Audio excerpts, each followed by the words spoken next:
Mae gwaith yn Nadolig yn dechrau, pan ddaw dydd Nadolig i ben, mae'n fi Santa di throi hi am adre, a'r goeden yn ddim byd o'n pren.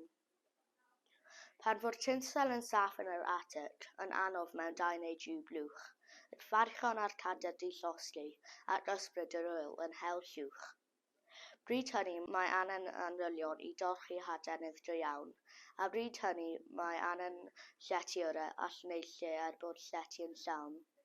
Yr un pryd mae galw yn fudal i warchod y defaid i gyd, fel mae galw am ddoethion a seren i egluro tywyllwch y byd. Mae yna alw am dastra modeni drwy'r flwyddyn i weithio'n dydd, a mae'r gwaith yn Nadolig yn anodd yn ormod o waith i un dydd.